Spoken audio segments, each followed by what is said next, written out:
شروع اللہ کا نام لے کر جو بڑا مہربان نہایت رحم والا ہے۔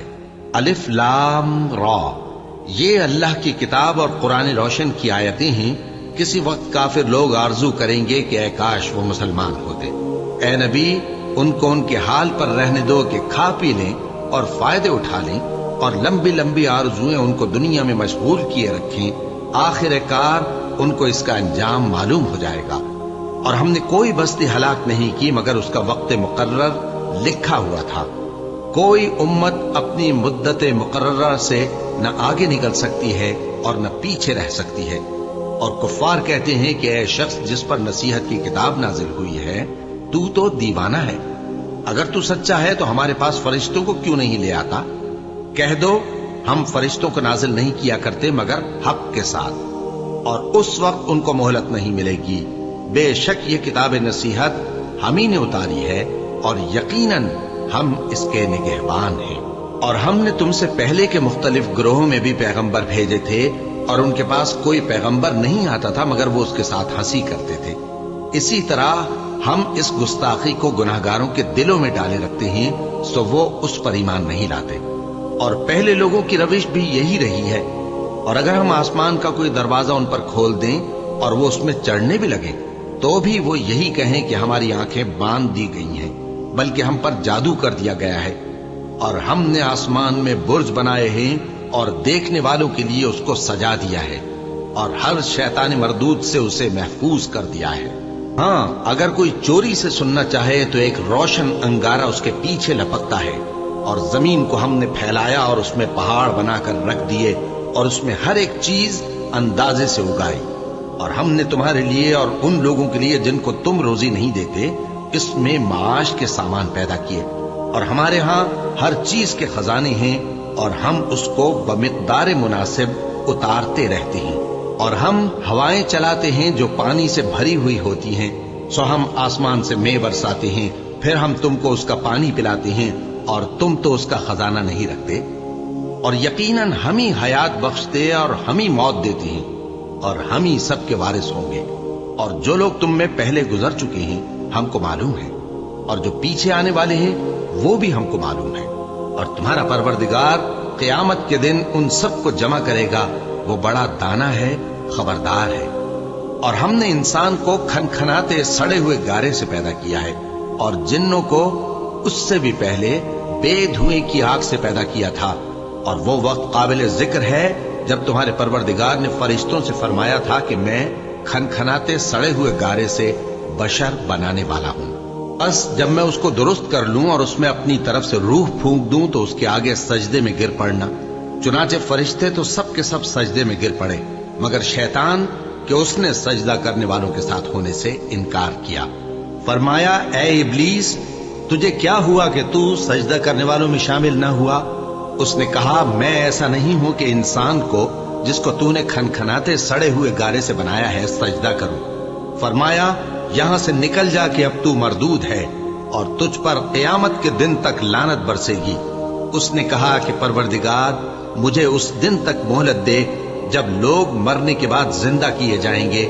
فرمایا اچھا، سو تجھے مہلت دی جاتی ہے وقت مقرر یعنی قیامت کے دن تک۔ اس نے کہا کہ پروردگار جیسا تو نے مجھے بھٹکا دیا ہے میں بھی زمین میں لوگوں کے لیے گناہوں کو آراستہ کر کے دکھاؤں گا اور سب کو بہکاؤں گا۔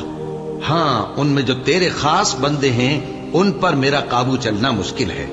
فرمایا کہ مجھ تک پہنچنے کا یہی سیدھا رستہ ہے، جو میرے خاص بندے ہیں ان پر تجھے کچھ قدرت نہیں کہ ان کو گناہ میں ڈال سکے۔ ہاں، بد راہوں میں سے جو تیرے پیچھے چل پڑے، اور ان سب کے وعدے کی جگہ جہنم ہے۔ اس کے 7 دروازے ہیں، ہر ایک دروازے کے لیے ان میں سے الگ الگ حصہ ہے۔ جو متقی ہیں وہ باغوں اور چشموں میں ہوں گے۔ ان سے کہا جائے گا کہ ان میں سلامتی اور امن و اطمینان سے داخل ہو جاؤ، اور ان کے دلوں میں جو کدورت ہوگی ہم اسے نکال دیں گے، گویا بھائی بھائی مسندوں پر ایک دوسرے کے سامنے بیٹھے ہوں۔ نہ ان کو وہاں کوئی تکلیف پہنچے گی اور نہ وہ وہاں سے نکالے جائیں گے۔ اے پیغمبر میرے بندوں کو بتا دو کہ میں بڑا بخشنے والا ہوں، بڑا مہربان ہوں، اور یہ کہ میرا عذاب بھی درد دینے والا عذاب ہے۔ اور ان کو ابراہیم کے مہمانوں کا احوال سنا دو۔ جب وہ ابراہیم کے پاس آئے تو سلام کہا۔ انہوں نے کہا کہ ہمیں تو تم سے ڈر لگتا ہے۔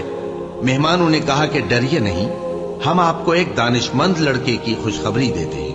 وہ بولے کہ جب مجھے بڑھاپے نے آ پکڑا تو تم خوشخبری دینے لگے، اب کاہے کی خوشخبری دیتے ہو؟ انہوں نے کہا کہ ہم آپ کو سچی خوشخبری دیتے ہیں، سو آپ مایوس نہ ہوں۔ ابراہیم نے کہا کہ اللہ کی رحمت سے مایوس ہونا تو گمراہوں کا کام ہے۔ پھر کہنے لگے کہ فرشتوں، تمہارا اصل کام کیا ہے؟ انہوں نے کہا کہ ہم ایک گناہگار قوم کی طرف بھیجے گئے ہیں کہ اس کو عذاب کریں، مگر لوط کے گھر والے کہ ان سب کو ہم بچا لیں گے، البتہ ان کی بیوی کہ اس کے لیے ہم نے ٹھہرا دیا ہے کہ وہ پیچھے رہ جائے گی۔ پھر جب فرشتے لوط کے گھر آئے تو انہوں نے کہا کہ تم تو ناآشنا سے لوگ ہو۔ وہ بولے کہ نہیں، بلکہ ہم آپ کے پاس وہ چیز لے کر آئے ہیں جس میں لوگ شک کرتے تھے، اور ہم آپ کے پاس یقینی بات لے کر آئے ہیں اور ہم سچ کہتے ہیں۔ تو آپ کچھ رات رہے سے اپنے گھر والوں کو لے نکلیں اور خود ان کے پیچھے چلیں، اور آپ میں سے کوئی شخص پیچھے مڑ کر نہ دیکھے، اور جہاں آپ کو حکم ہو وہاں چلے جائیے۔ اور ہم نے لوط کی طرف وہی بھیجی کہ ان لوگوں کی جڑ صبح ہوتے ہوتے کاٹ دی جائے گی۔ اور اہل شہر لوط کے پاس خوش خوش دوڑے آئے۔ لوط نے کہا کہ یہ میرے مہمان ہیں، کہیں ان کے بارے میں مجھے رسوا نہ کرنا، اور اللہ سے ڈرو اور میری بے آبروئی نہ کرو۔ وہ بولے، کیا ہم نے تم کو سارے جہان کی حمایت و طرفداری سے منع نہیں کیا؟ انہوں نے کہا کہ اگر تمہیں کرنا ہی ہے تو یہ میری قوم کی لڑکیاں ہیں، ان سے شادی کر لو۔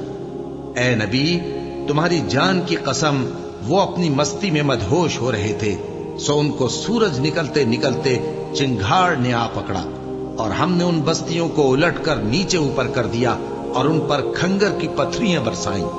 بے شک اس قصے میں اہل فراست کے لیے نشانی ہے، اور وہ بستیاں اب تک شام جانے والے سیدھے رستے پر موجود ہیں۔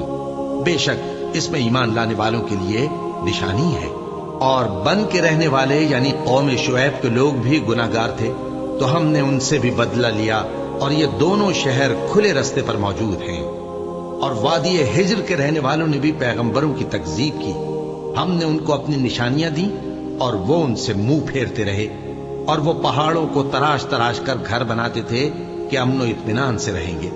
آخر زوردار آواز نے ان کو صبح ہوتے ہوتے آ پکڑا، اور جو کام وہ کرتے تھے وہ ان کے کچھ بھی کام نہ آئے۔ اور ہم نے آسمانوں اور زمین کو اور جو مخلوقات ان میں ہے سب کو تدبیر کے ساتھ پیدا کیا ہے، اور قیامت تو ضرور آ کر رہے گی، تو تم ان لوگوں سے اچھی طرح سے درگزر کرو۔ کچھ شک نہیں کہ تمہارا پروردگار ہی سب کچھ پیدا کرنے والا ہے، جاننے والا ہے۔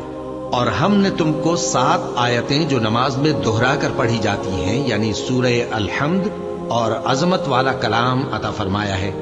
ہم نے کفار کی کئی جماعتوں کو جن کو فوائد دنیاوی سے نوازا ہے، تم ان کی طرف رغبت سے آنکھ اٹھا کر نہ دیکھنا، اور نہ ان کے حال پر رنج و غم کرنا، اور مومنوں کے ساتھ تواضع سے پیش آنا، اور کہہ دو کہ میں تو اعلانیہ ڈر سنانے والا ہوں، اور ہم ان کفار پر اسی طرح عذاب نازل کریں گے جس طرح ان لوگوں پر نازل کیا جنہوں نے تقسیم کر دیا، یعنی قرآن کو کچھ ماننے اور کچھ نہ ماننے سے ٹکڑے ٹکڑے کر ڈالا۔ سو تمہارے پروردگار کی قسم، ہم ان سے ضرور پرسش کریں گے ان کاموں کی جو وہ کرتے رہے۔ پس جو حکم تم کو اللہ کی طرف سے ملا ہے وہ لوگوں کو بے دھڑک سنا دو، اور مشرکوں کا ذرا خیال نہ کرو۔ ہم تمہیں ان لوگوں کے شر سے بچانے کے لیے کافی ہیں جو تم سے ہنسی کرتے ہیں، جو اللہ کے ساتھ کوئی اور معبود قرار دیتے ہیں، سو ان قریب ان کو ان باتوں کا انجام معلوم ہو جائے گا۔ اور ہم جانتے ہیں کہ ان کی باتوں سے تمہارا دل تنگ ہوتا ہے، تو تم اپنے پروردگار کی تسبیح کہتے اور اس کی خوبیاں بیان کرتے رہو، اور سجدہ کرنے والوں میں سے ہو جاؤ، اور اپنے پروردگار کی عبادت کیے جاؤ یہاں تک کہ تمہاری موت کا وقت آ جائے۔